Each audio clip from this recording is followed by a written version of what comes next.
Takže čauves, zdraví vás Dirby u svýho 55. možná pokusu udělat tohleto video, natočit. Je to v nízké kvalitě, je to jenom opravdu informační, takže si to klidně minimalizujte, klidně jenom poslouchejte, pokud by vás zajímaly moje názory a doufám, že potom, že to bude, no, to bude dobrý, no.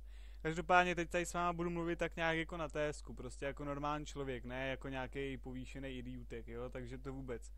Takže chtěl bych vás jenom poprosit v rámci tohohle videa a nepsat to někde tamhle na Facebook nebo takovéhle věci, kde si to stejně polovina z vás za první nepřečte a za druhý je mi to jedno. Možná tady to bude úplně to samý, ale tak každopádně aspoň něco z mé strany teda. Každopádně nepište mi, prosím, a teď budu mluvit za sebe, jo. To, co teď řeknu, tak to vadí mě. A myslím si, že to bude vadit i jiným GMkám, ale ty ať to vyřeší po svým, protože jo, já to říkám teď za sebe a to, jestli budete pak potřebovat s tím někoho jinýho, tak ten vás sejme taky, takže je to jedno. Ale každopádně, já si ještě s dovolením tady zapálím, páč ten video tak ještě minimálně na 4 minuty. A ty nemá pavač, takže jsem musím vzít cviku. Jo, takže už taky 2 hodiny ráno, ty krásou, už taky dost hodin. No, každopádně, chtěl bych vyřešit pár věcí, vezmu to rychle, takže PMK. Prosím vás lidi, nepište mi PMK, jestli vám něco dám, prodám, vyměním, dám Yangi, cokoliv, prostě ne. Jo, od co to video vyjde na Facebooku, tak přestávám, prostě ignoruju tyhle ty zprávy, nebo depisuju na ně. Potom si stěžujte, kde chcete, jak chcete, ale já to opravdu ignoruju, tady ty už. Už mě to opravdu leze krkem, když vám někdo napíše stylem ahoj, ahoj, dáš mi něco? Nedám. Nemáš něco na mě? Nemám. Dáš mi Yangi? Nedám. Proč ne? Protože jsem v týmu. Jak to, tohle, jak ses tam dostal? Takhle, vysvětlím. No tak to mi něco můžeš dát? Říkám, nedám. A proč ne? Když se to nikdo nedozví, já to nikomu neřeknu, říkám, nezajímá mě, to prostě nedám. Členové týmu nesmí nic dát, ale furt to pokračuje, jo, to bych tady mohl být, ale ten by vás, ty takovýhle lidi, ty by vás normálně obrali o poslední botu, kterou máte na noze. Jo, takže ty mi to zhaslo, no tak to je bomba. Takže jak říkám, opravdu uvažujte nad tím, co píšete, od zítra tady ty věci ignoruju, jo, bez výjimek, jo, takže tím to pro mě prostě hasne. No a další věc je, že jsem viděl na Facebooku, co tam psal Tomík, že jestli má vypnout třeba na 3 týdny server, opravit lagy a takovýhle. Můj názor, jo, čistě můj, je, ať to nevypíná, ať radši udělá nový věci. On je šikovnej, opravdu cílevědomý kluk. Vy víte úplný kulový, vy víte úplný hovno o tom, jak se dělá o Metinu. Neříkám všichni, ale říkám prostě ty, co to kritizujou. On udělá brnění za 14 dní a vy to během 1 minuty skritizujete. To je pro mě úplně nepochopitelný.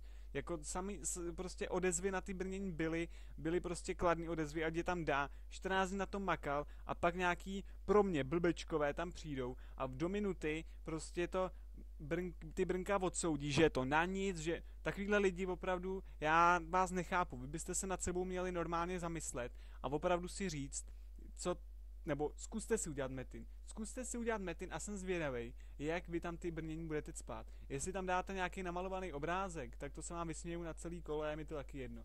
Jo, ale pokud vy kritizujete práci a víte o tom kulový, samozřejmě, ty, co o tom neví kulový a ty, co o tom třeba taky něco ví, tak ty ať mají svůj názor, ale myslím si, že takovýhle lidi, který o tom něco ví, že píšou daleko rozumnější názory, každopádně názory si pište na Facebooku třeba nám do zpráv, nebo si to pište tady někde mezi sebou v PM, ale nepište si to dole v chatu.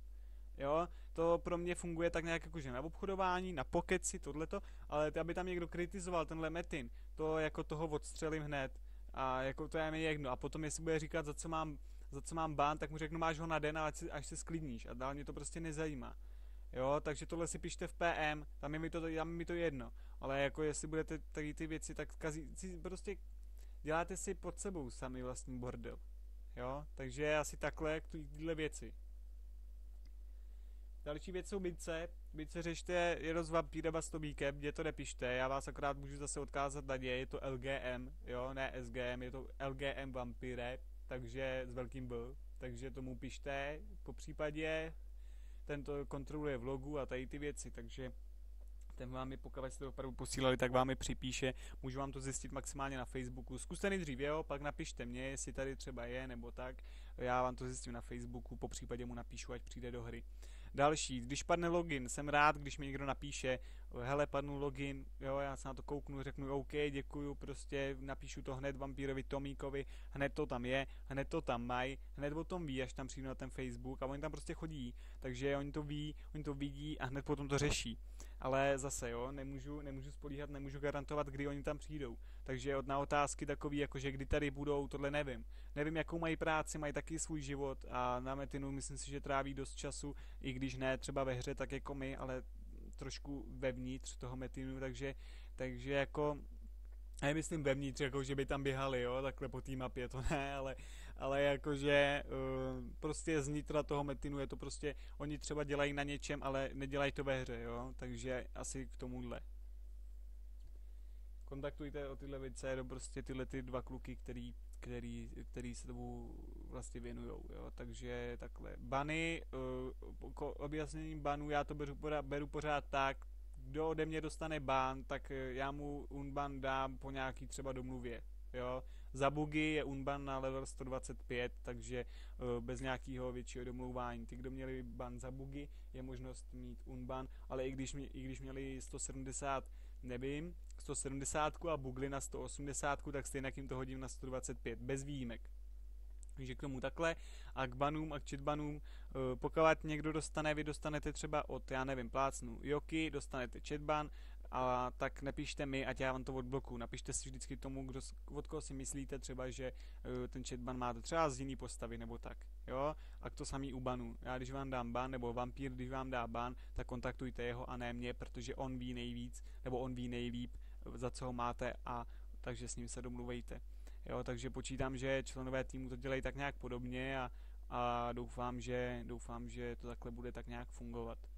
Jo, takže k tomu asi takhle, já myslím, že jsem řekl to, co jsem chtěl, už tady kecám hodně dlouho, nebo hodně, no, prostě už tady nějakou dobu kecám, takže já bych to tak nějak ukončil, každopádně je to jenom takový, jak říkám, informační video, pokud byste chtěli nějaký jiný videa, nebo nějaký třeba rady, nebo nějaký komentovaný videa, nebo nějaký záznamy, cokoliv, tak nebo se můžu dát třeba záznamy mých nepovedených, kdy jsem opravdu vulgárně nadával už na ten, když mi to opravdu nešlo, tak můžu nějak něco třeba sestříhat a dát to sem, nepovedený záznamy, když jsem natáčel třeba, takže to byste se možná třeba pobavili, ale jak říkám, jo, napište mi do komentů, co byste třeba rádi, já mám teď čas, takže bych mohl něco tak nějak vytvořit, jo, takže k tomu asi takhle a příjemnou hru vám každopádně přeju, opravdu si z toho něco vemte, stručně teda ještě to jednou zopakuju, na otázky dáš mi něco a podobně neodpovídám,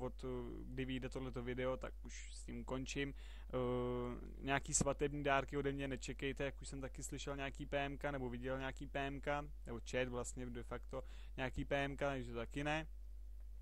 Bany řešte u toho, od koho máte, mince kontaktujte vampíra a Tomíka a takový ty závažnější klidně pište, já jsem rád, jo, ale opravdu berte to tak, že my nejsme nějaký všemohoucí. Restarty taky to samý, jo, restarty může dát vampíra Tomík, jo, takže k tomu, no.